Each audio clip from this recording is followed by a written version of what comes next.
Kakaibang seashell. Pwede nga bang kainin yan? Ano kaya itong seashell na matinik at parang may sungay?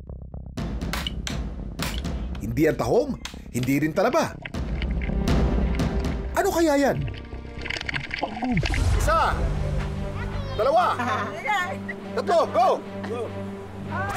Hindi po kinakain niya! At talaga nga bang safe itong kainin? Ang partikular na shell na ito ay isang ornamental shell. Karaniwan itong ginagamit pang dekorasyon o kaya panggawa ng accessories o souvenir items. Tinatawag din itong spider conch sa Ingles dahil sa itsura ng shell na ito na mukhang mga paa ng gagamba. Dito sa Lapu-Lapu City, Cebu, may ibang klaseng pagkain daw. Dahil bago ito makain, kailangan daw munang pukpukin. Ang pagkain daw na to kung tawagin nila saang.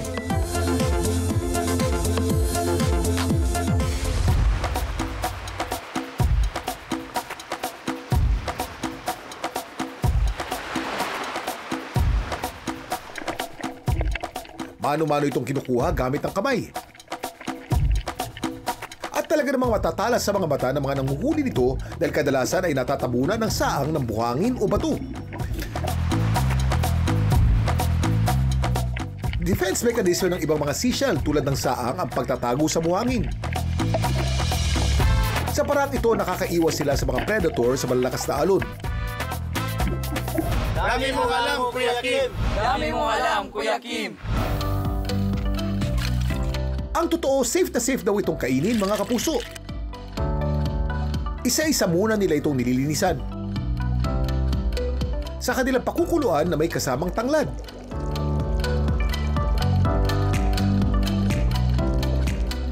At ganun lang, solve na sila. Pero hindi lang ito basta inuulam ng ilan. Dahil ang ilang mga lokal, pinagkakakitaan din ito.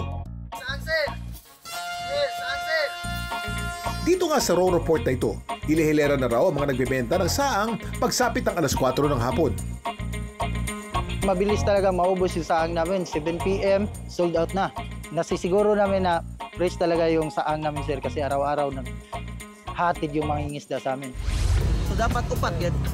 Ang nakilala naming content creator na si Pete, dito raw paboritong bumili ng saang. Marami silang display dito.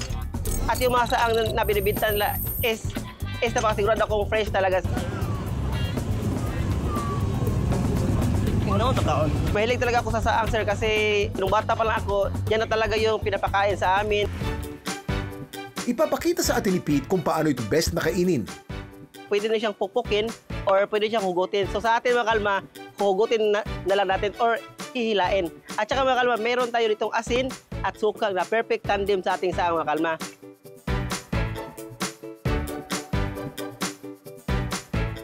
Ang suka talaga at asin ang nagbibigay lasa. Sarap talaga, mga kalma. Malinamnam na malinamnam. At napaka-gooey niya kayo niyan. Mayaman sa protina itong saang na importante para sa pagbuo ng muscles at tissue repair. Meron din itong iron at omega-3 na mainam para sa ating mga puso. Dami mong alam, Kuya Kim! Dito sa Maynila, may mga mangilan-ngilan din nagtitinda ng saang. Ilan po kayo ng tatlo? 1, 2, 3. Ay, talaga po kinakain ko yan. Ayoko na. Ano po lasa? Walang lasa. Ay, okay, kinakain ko yan. Ang tawag po sa kinain nyo, saang o spider conch shell. Ay, di ba? Ayoko na. Sarap. May mga kakasapa sa food trip natin. Isa! Dalawa!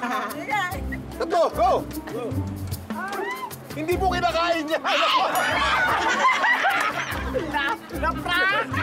Kinakain po ito. Pero ang pagkain ng sobra, siyempre, nakakasama rin. Kaya hinay-hinay lang. Totoo, maraming proteins and nutrients ang mga seafoods. Pero ito ay mayaman din sa uric acid, maaaring mag-cause ng pagtaas ng uric acid, at maaaring mag-cause ng allergies. Tandaan, everything in moderation, mga kapuso. Dami mong alam, Kuya Kim.